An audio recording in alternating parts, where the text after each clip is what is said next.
The rain hadn't stopped since midnight. Ellie and Elliana stood under the Oshodi bridge, their arms wrapped around each other as the cold wind howled through the concrete pillars. Water dripped from their tangled natural hair, soaking the only gowns they owned, thin, worn-out clothes that clung to their shivering bodies. Then it happened.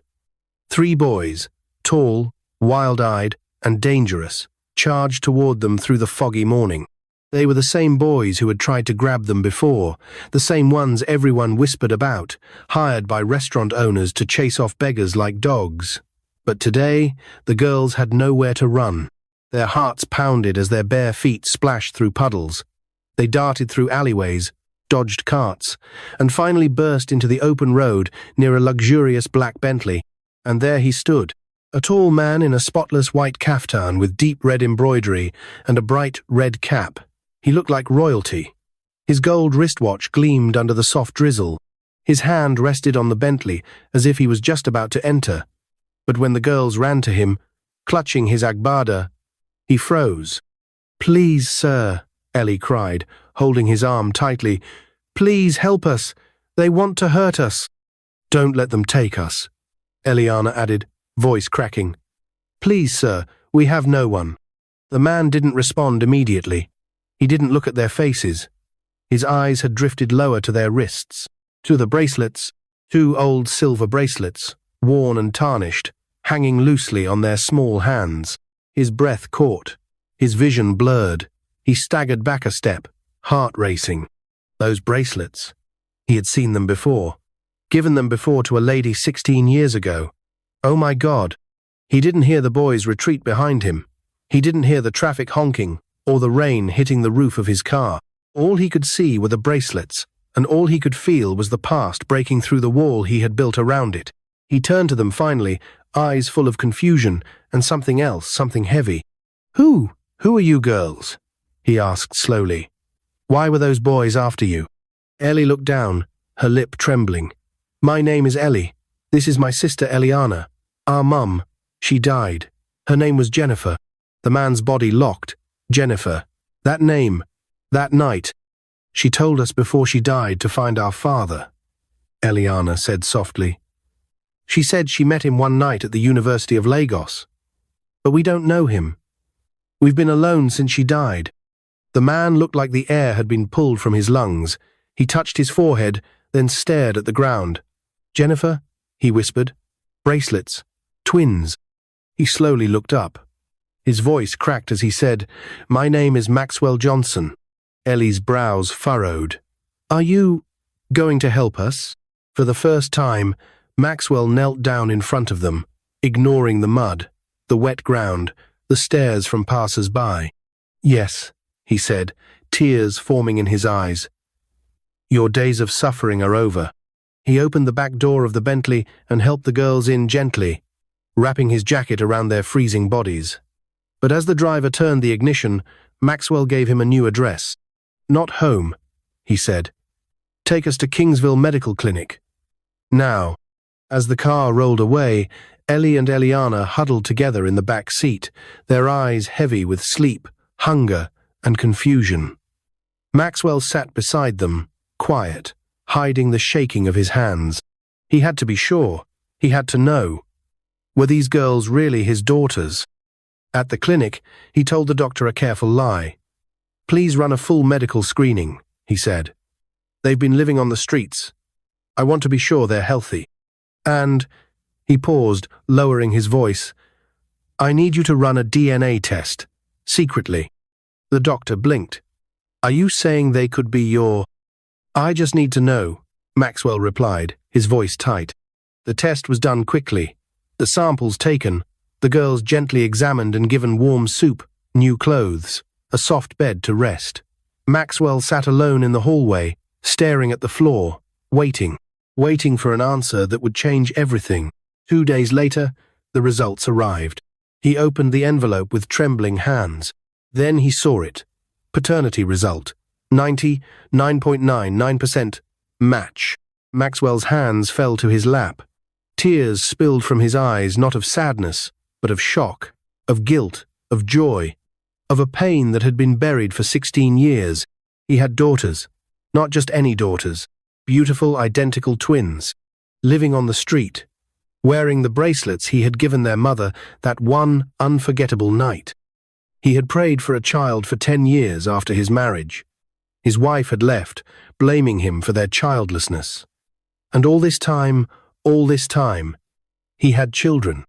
Maxwell stood and walked to their room. Ellie and Elliana were sitting quietly on the hospital bed, their hands in their laps. He knelt in front of them again. "My name is Maxwell Johnson," he said, voice thick with emotion. "I'm your father." The room fell silent. "What?" Elliana whispered, wide-eyed. "I met your mother, Jennifer, 16 years ago. She was beautiful, kind. We only met once, but I never forgot her. I lost her number the next morning. My phone was stolen. I searched for her for months. I never found her." He pulled the DNA result from his pocket and placed it in their hands. "I didn't know about you. I didn't know I had daughters. If I had known, I swear." Tears welled up in Ellie's eyes. She looked at her sister, then back at him. "Why did we have to suffer?" she asked, voice barely above a whisper. "We lived under the bridge. We had one dress. We begged for food. Every day." Maxwell wept openly now. "I'm so sorry," he said. "I'm so sorry. But I promise you, your pain ends today." He opened his arms slowly. The girls hesitated, then ran into them, both of them crying. For the mother they lost, for the pain they'd lived through, for the father they'd finally found. Maxwell held them tightly, like he would never let go. And outside, the sun finally broke through the clouds for the first time in days. The gates to the Johnson estate opened slowly.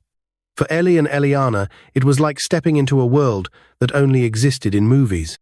The road that led to the mansion was lined with tall palm trees, and the front garden shimmered under golden morning light. Flowers in every color danced in the breeze. A fountain at the center shot water so high, it sparkled like diamonds before falling back into the pond. They were still holding hands. Their eyes were wide, their mouths slightly open. They couldn't speak. Maxwell sat beside them in the Bentley, quietly watching their faces as they soaked in every detail. His heart felt heavy with guilt, but also light with a strange peace, like something broken inside him was finally healing. "This is where you live?" Ellie whispered. Maxwell gave a soft smile. "Yes, and now it's your home too." The car pulled to a stop in front of the massive white mansion with tall glass windows and golden handles on the doors. Uniformed guards opened the doors and bowed slightly, but Ellie and Elliana flinched. Maxwell quickly stepped out and walked to their side. "It's okay," he said gently, holding out his hands. "You're safe here. No one will ever hurt you again." They hesitated. Then, slowly, Ellie took his hand. Elliana followed. The marble floor of the entrance hall was so clean, it reflected their faces. A chandelier as big as a tree hung from the ceiling. A staircase curved upward like something out of a fairy tale. Everything smelled like roses and vanilla, too clean, too perfect, and too unfamiliar. They were still wearing the new clothes Maxwell had given them at the clinic, simple jeans and sweaters, but even that felt like a costume to them. Just yesterday, they were sleeping beside empty bottles under a bridge. Now, they stood inside a palace. "Come," Maxwell said warmly. "There's more." He gave them a tour, the living room with golden-framed paintings, the softest couches they had ever touched, a dining room with a table long enough to seat a village. Their eyes landed on a wall filled with photos of Maxwell with politicians, celebrities, and even a former president. Elliana tugged her sister's sleeve. "Can you believe this?" Ellie shook her head. "I feel like I'm dreaming." Then Maxwell led them upstairs to a hallway with double wooden doors. He paused. "This used to be a guest room," he said softly. "But it's yours now, both of you." He opened the doors. Inside was a bright room with 2 white canopy beds draped in pink and cream fabric. A giant window let the sunlight pour in, revealing shelves full of books, a desk with 2 new laptops, and wardrobes already filled with new clothes, shoes, and backpacks. There was even a vanity table with matching bracelets displayed in a glass box. "Your bracelets will stay here when you don't wear them," Maxwell said. "They're special. They led me to you." Ellie blinked fast, fighting tears. "You did all this? In one day?" Elliana whispered. Maxwell chuckled softly. "No. I had this room fixed up for guests long ago. But when I found you, I made some changes overnight. But don't worry if there's anything missing. We'll add it." Elliana stepped forward, staring at the bed. Her voice shook. "I've never had a bed." Maxwell stepped back, giving them space. "Rest. Take your time. Later today, we'll talk about what you want, what you need, your education, your dreams, everything." He turned to leave, but paused at the door. "And one more thing," he added with a smile. "You're not my guests. You're my daughters. This is your home now." When he was gone, the girls slowly walked into the room and sat on the beds. The softness made them gasp. Ellie grabbed the pillow and hugged it to her chest, laughing and crying at the same time. "I don't even want to sleep," she said. "What if I wake up and it's all gone?" "It's real, Ellie," Eliana whispered. "I think this is real." Then their laughter faded. Ellie looked at the bracelets on their wrists. "Do you think Mom knows?" Eliana nodded, wiping her eyes. "She's smiling. Wherever she is. She brought us here." They lay back in silence, letting their bodies sink into the beds, letting the safety wrap around them. But even though they were safe now, their minds were still trapped in the past, in hunger, fear, rejection. It would take time. Over the next few weeks, Maxwell worked hard to help them adjust. He brought in private teachers to prepare them for the university entrance exam. He hired therapists to help them heal quietly without forcing them to talk. He made sure their days were filled with kindness and choice, not fear. He gave them back their girlhood. But as things settled into a calm rhythm, something unexpected happened. A woman from the past returned. Her name was Mirabelle, Maxwell's ex-wife. She had heard rumors about the twins in the mansion, and she was not happy. It started with a call one evening. Maxwell answered, expecting a business partner. Instead, he heard her voice cold and sharp. "So, you went and picked 2 street girls and brought them into our house?" Maxwell stood by the window, jaw clenched. "It's not your house anymore, Mirabelle." She scoffed. "Are you seriously telling me those things are your daughters, with no proof?" "I have proof. DNA results. You expect me to believe that?" she snapped. "You were so desperate for children. Now suddenly, 16 years later, 2 girls show up, and boom, you're a father." "They're mine," he said, voice low. "And even if they weren't, they're still human beings who needed help, something you never understood." There was silence. Then she said, "We'll see about that." She hung up. Maxwell knew her well enough to understand what that meant. Trouble. And he had to protect his girls. Because now, the past wasn't just a memory. It was about to knock on their door. It began with whispers. First, from the staff. Then, from neighbors. Then the news. A bold headline appeared online just a week after Ellie and Elliana had moved in. "Billionaire Maxwell Johnson, accused of fabricating DNA to adopt street girls." And right underneath it, a picture of Ellie and Elliana stepping out of Maxwell's car in front of his mansion, their faces blurred, but their story now public. Elliana saw it first. She froze, staring at the phone screen. "Ellie," she whispered, her voice trembling. "Look." Ellie rushed over and read the headline. Her heart dropped. Why would anyone say that? Before they could ask more questions, Maxwell burst into the room, a tablet in his hand. His face was flushed with anger. "You girls didn't do anything wrong," he said firmly. "Ignore the news. I'll handle this." "Who said it?" Ellie asked. "Why would someone lie about us?" Maxwell exhaled deeply. "Someone I once trusted. My ex-wife. Her name is Mirabelle." The girls exchanged nervous glances. Why would she lie? Maxwell turned away for a moment, thinking, because the truth hurts. She left me when we couldn't have children. And now, after all these years, I've found something more precious than anything I ever lost you. That bothers her. Tears began to build in Eliana's eyes. Are they going to take us away? No one is taking you anywhere, Maxwell said, his voice firm. You're my daughters. The DNA test is real. We'll show the world if we have to. But it didn't stop there. 2 days later, a woman in high heels and a grey designer suit marched through the gates of the Johnson mansion with a lawyer and a cameraman trailing her. Maxwell met them at the front door, his face unreadable. Mirabelle, he said coldly. You look older, Maxwell, she said, glancing around. Or maybe just tired of playing house with beggars. Maxwell clenched his jaw. You're trespassing. She smiled and held up a document. Court papers. I'm contesting custody over this mansion. You know we never officially divided the property. This house belongs to me, Maxwell snapped. I paid for it in full after the separation. You signed the documents. Her lawyer stepped forward. Actually, Mr. Johnson, there is a clause that... But Maxwell cut him off. You're not here because of some clause. You're here because you're bitter. Because for the first time in years, I'm happy, and it has nothing to do with you. Mirabelle's voice grew sharper. Those girls are a scandal waiting to happen. I've already spoken to the press. You'll lose everything. Your reputation. Your investors.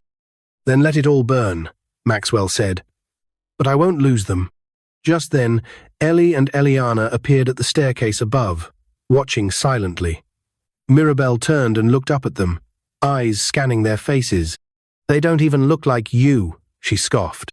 Maxwell's voice thundered. They look like their mother. Her name was Jennifer. She died begging her daughters to find me. And they did. Mirabelle stared, speechless. I lost her. I will not lose them. She narrowed her eyes. We'll see who wins. Then she turned and left the cameras flashing as she strutted back through the gates. That night, Ellie couldn't sleep. She sat by the large window in their bedroom, watching the lights of Lagos twinkle in the distance. The pain in her chest wouldn't go away. Do you think we're causing problems? She asked softly. Eliana, half asleep, stirred. What? Maybe we don't belong here, Ellie whispered. What if they take everything from him because of us? Eliana sat up, hugging her pillow. We didn't ask to be born. We didn't ask for this. We're just trying to survive. But what if we survive and he loses everything? There was silence for a moment. Then Eliana reached under her pillow and pulled out the bracelet.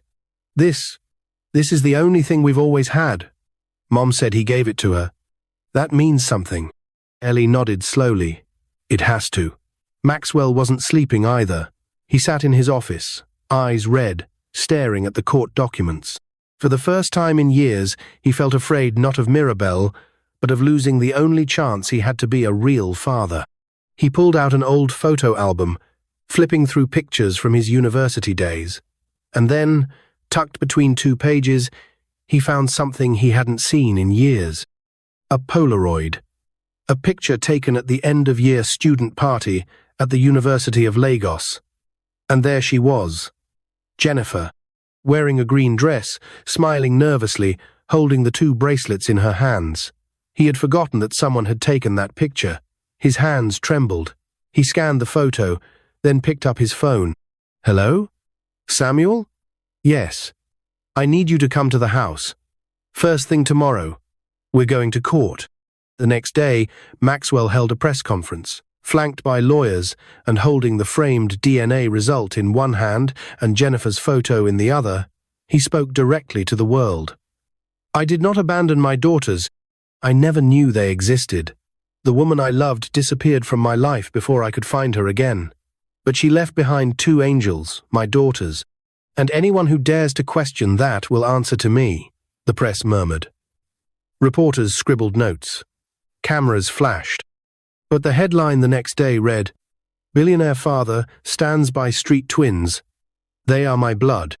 Meanwhile, Ellie and Elliana were preparing for the next big step. University entrance exams. Private tutors came daily, guiding them through math, English, science, and logical reasoning. For the first time in their lives, they had access to books, internet, meals, peace. But even as they studied, Ellie's mind wandered. Would they truly be safe?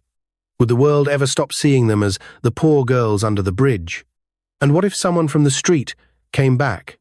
Because sometimes the past doesn't knock. It breaks down the door. The twins were finally starting to smile. It wasn't the big things, the mansion, the clothes, the sparkling bedrooms. It was the small moments. Breakfasts around the table with Maxwell, the sound of laughter between study breaks, the way their tutors praised them after solving difficult questions. But peace never lasts long when the past still has unfinished business. That peace shattered one Monday morning. It began with a knock at the gate. Maxwell was in his study when the security guard radioed in. "Sir, a group of boys are outside. They claim to know your daughters.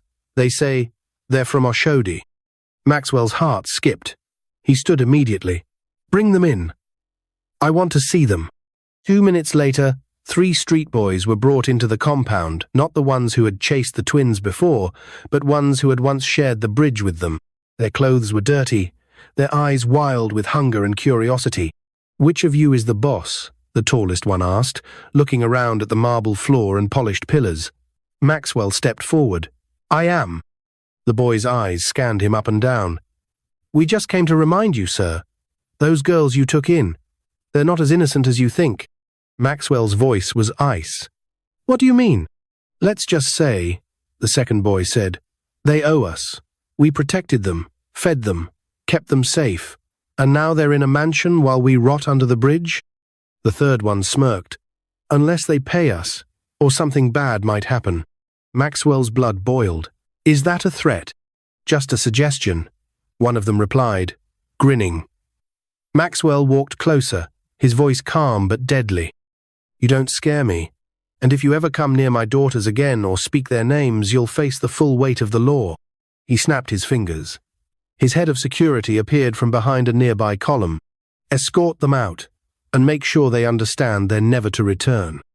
As they were dragged away, one of them shouted over his shoulder, "Ask them about the night we saved them from Chief Benson. Ask them who really protected them that day." The gates slammed shut. Maxwell didn't mention the incident right away. He didn't want to shake their focus. Their university entrance exam was just 2 days away. He watched them study with so much hope in their eyes, so much determination. But that night, as they gathered for dinner, he brought it up gently. "Girls, were there people who helped you while you lived under the bridge?" Ellie nodded, chewing slowly. "Not many. Most people were cruel. Some tried to hurt us. But there was one day..." Elliana looked at her. "You mean Chief Benson?" Maxwell raised an eyebrow. "Who is that?" Elliana shifted in her seat. "He's dangerous. He comes to the bridge sometimes. He's a rich man with dirty business. He takes girls off the street. Nobody knows where they end up." Maxwell's chest tightened. "He tried to take us once," Ellie added. "That day we ran into the restaurant to beg for food. The 3 boys who usually chased us away saw him trying to grab us. They helped us escape, but later they said we owed them. We had nothing to give, so they turned on us too." Maxwell leaned forward. "Why didn't you ever tell me?" "We thought it didn't matter anymore," Eliana whispered. "We were just trying to survive." He reached across the table and held both their hands. "It matters. Everything you went through matters. You're not alone anymore. I will protect you. Always." The day of the university entrance exam arrived. Maxwell personally drove them to the exam center in Victoria Island. Ellie wore a pale blue blouse with a grey skirt, her hair in a neat bun. Eliana wore a light pink shirt and black trousers, her braided hair pulled into a ponytail.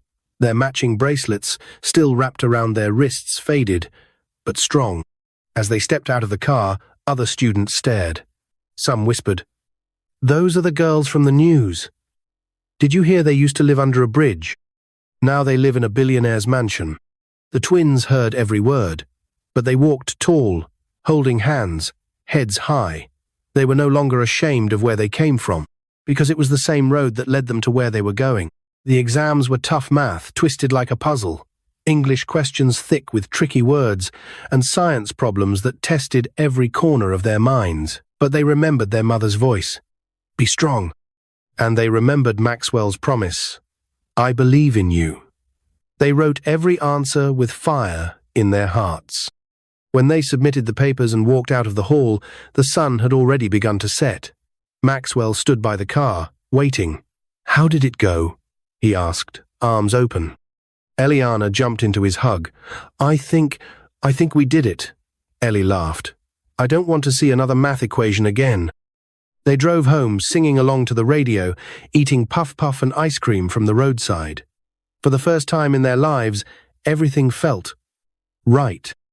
But the joy didn't last long. The next morning, Maxwell received an anonymous envelope. Inside was a single photo. A grainy shot of Ellie and Elliana taken weeks before, under the bridge. But behind them, in the shadows, stood a man with a scar down his left cheek. Maxwell's hand trembled. He knew that face. Chief Benson. And written in black ink beneath the photo were 6 chilling words. I remember them. I want them. Maxwell's heart raced. He dropped the photo and rushed to the twins' room. They were still asleep, peaceful. He stood at the doorway, staring, his fists clenched. Someone was coming for them. And this time, he was ready. Maxwell didn't sleep that night. He sat in his home office, the photo of Chief Benson resting on the desk before him. The man's scarred face glared back, eyes like stone eyes that once hunted his daughters. Maxwell's fingers drummed the table. He picked up the phone. Activate full security. No one comes in or out without clearance. And I want every detail you can find on Chief Benson. His locations, businesses, everything. Yes, sir, came the sharp reply. He hung up, heart pounding. If Chief Benson was really after Ellie and Elliana, he wouldn't let it go easily. And this time, Maxwell Johnson would not be caught off guard. But fate had other plans. 2 weeks later, just as the girls were starting to relax after their exam, something magical happened. The university admission results were released. Maxwell gathered them in the living room. I have something for you both, he said, holding 2 printed letters. The girls sat up, clutching each other's hands. He handed the first letter to Ellie. Her eyes scanned it slowly at first, then faster. I got in, she whispered. I got in. To study what? Maxwell asked, grinning. Software engineering, she squealed, jumping up. And wait. She snatched the second letter from his hand. Elliana. Elliana read hers out loud. I got in too. Same course. Same school. The 3 of them laughed, hugged, and cried all at once. They had made it. From sleeping on cold cement under Oshodi Bridge to walking the halls of one of Nigeria's top universities, Maxwell kissed their foreheads. Your mother would be so proud. The girl's eyes softened. Can we visit her? Ellie asked. Please, Elliana added. We promised we'd take her with us. 2 days later, they stood at the Oshodi cemetery. The grave was simple. A white marble stone with fading letters. Jennifer Obina, beloved mother, brave soul, a heart too pure for this world. Ellie knelt beside the grave, placing a bouquet of yellow lilies. We made it, Mama, she whispered. Just like you said we would. Elliana added gently. He found us. Daddy found us. Maxwell stood behind them, silent tears streaming down his cheeks. He knelt too, placing his hand on the headstone. I'm sorry I wasn't there, Jennifer, he said, but I'll spend the rest of my life making it right. I swear. They stood there for a long time, and when they left, something changed. They were no longer just survivors. They were daughters.